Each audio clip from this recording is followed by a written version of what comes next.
you. So I was just going to start with, like most, I guess I'll use the term loosely because I'm getting older, but young-ish workers. Not that old. I'm not that young anymore. But I had my whole work history has been based around insecure work. So the first 7 years that I worked, I was casual. So annual leave was something that I'd heard of. My parents had it. It seemed like it would be nice, but you know, if I went on holidays, I didn't get paid. If I was sick, I didn't get paid, and that was for 7 years. And then I went from casual work to a fixed-term contract, and I thought that was awesome because suddenly I got sick pay and I got annual leave. But also that kind of goes along okay until something like the global financial crisis happens, and the first people to be got rid of are people on contracts.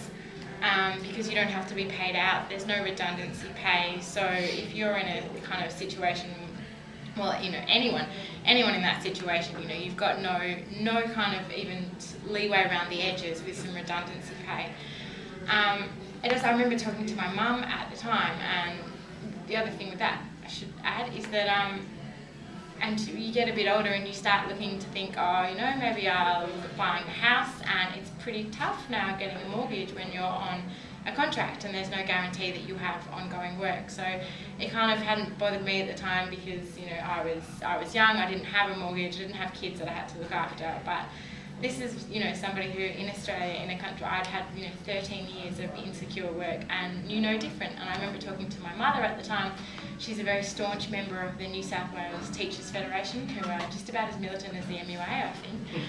And having this conversation with her, and it's exactly the situation we find ourselves in now, where workers have fought so hard for all of the conditions that we have that people in secure work have.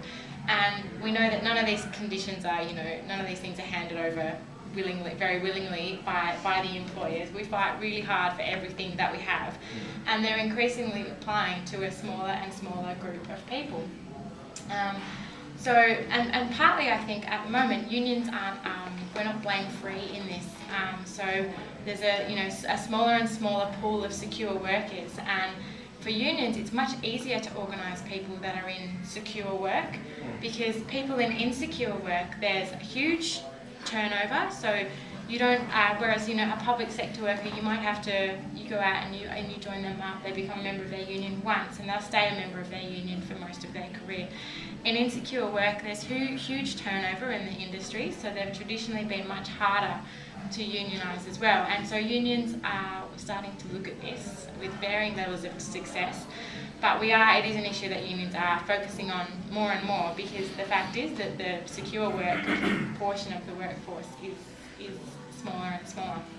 So I think Claire and Dave have done a great job of outlining the issues, and they are pretty huge. And so I'm really, really excited that we have, the ACTU has recently launched a campaign. It's called Secure Jobs, Better Future, because this is, you know, this issue is absolutely huge, and it affects so many families, the majority of families throughout the country, and the impacts on, as Claire said, on communities, because people are less able to commit to things outside of work because they don't know when they're working. It impacts on huge stress on families, and also in terms of just the workers themselves.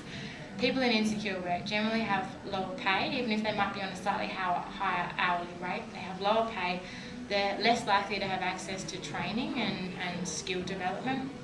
They have a higher risk of occupational health and safety and injuries in the workplace. They're less likely to be aware of their rights and to be able to do anything about them. It's quite hard, you know, asking somebody to stand up to their boss when they could be fired like that it's a pretty big ask of somebody. People who aren't employed securely often feel like they're second-class citizens in the workplace, and that's certainly something that I know. I worked in one workplace where some of the staff were permanent and some of us were casual, and you feel like there's quite a distinction there. The other thing is that the increasing prevalence of insecure work has the ability very much to undermine conditions and pay rates for people in secure work as well. So this is not just affecting those workers who are insecure, it spreads across the industry. So the Secure Jobs Better Future campaign, there's some materials on the table to have a look at.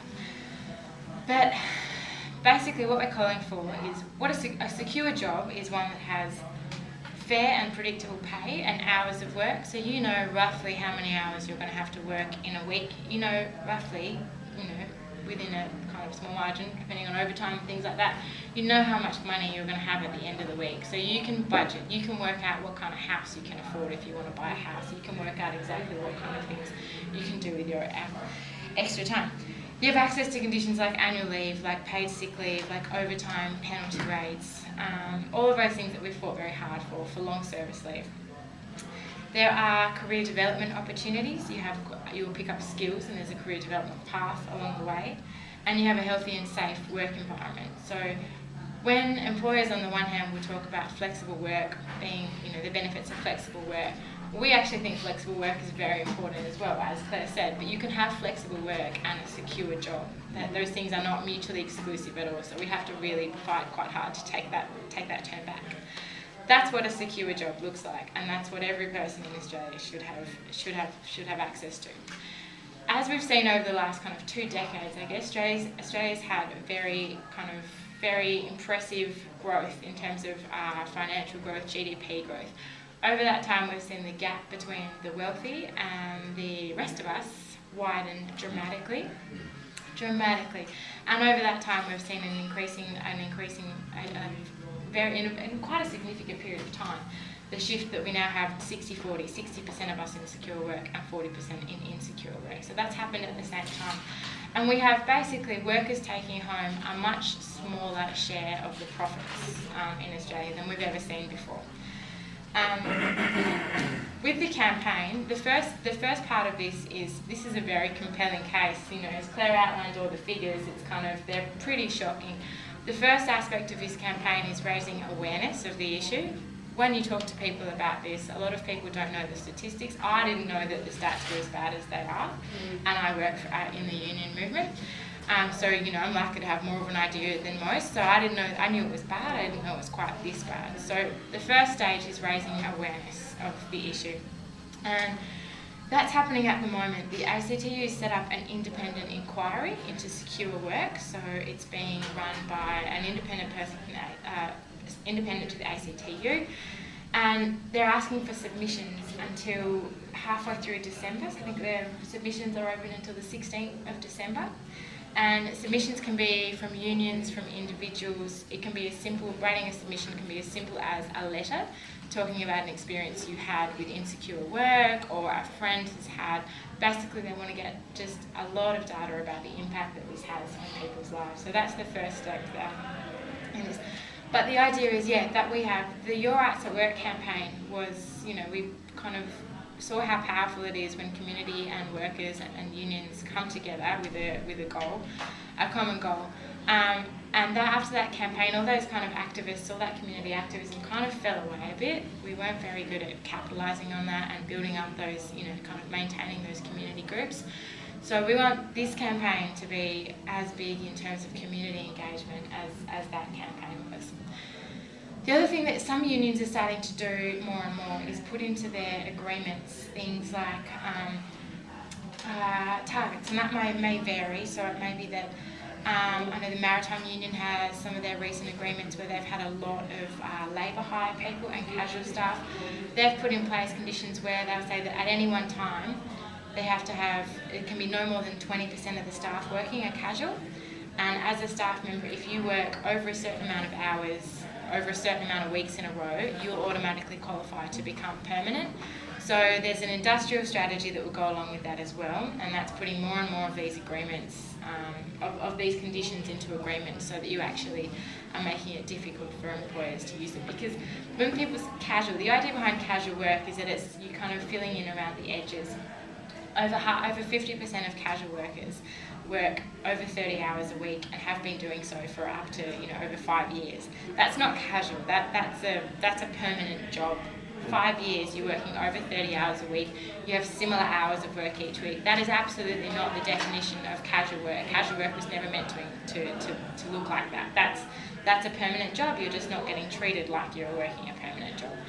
So putting these kind of conditions into agreements means that there's room to transition people off from insecure work to secure work.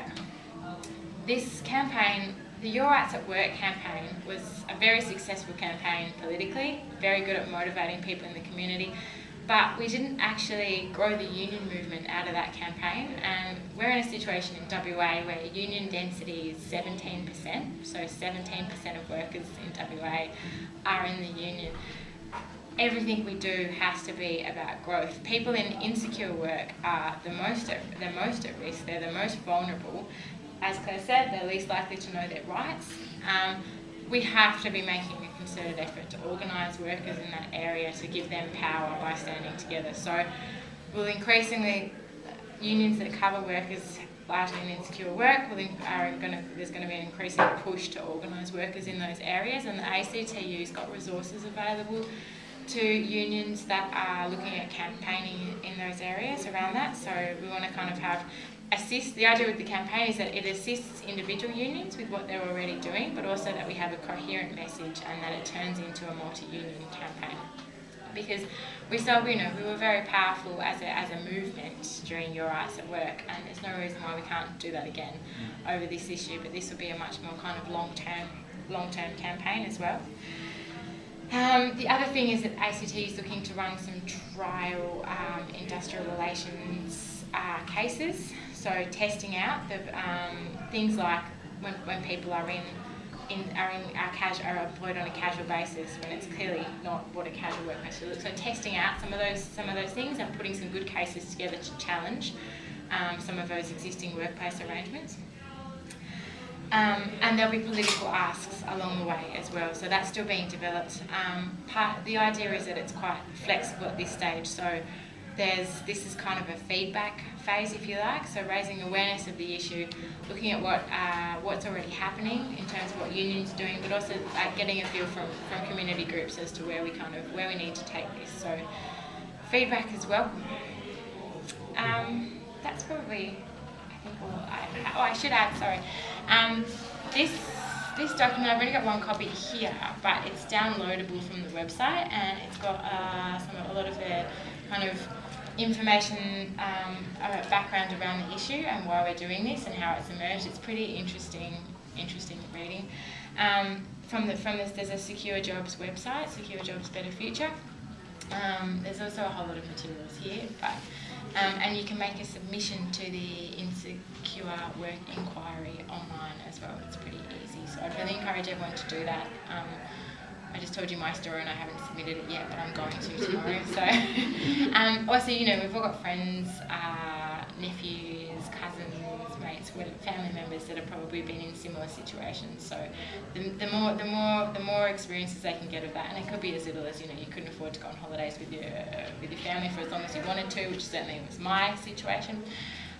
Anything like that, that's all really, really useful to help build the case, and to some of these stories will be, the Your Rights at Work campaign was very successful because it used individual stories. People really responded to that. So if we can get those stories from the beginning to help kind of, build that narrative, that's very valuable. Thank you. Okay, thanks, Madeleine.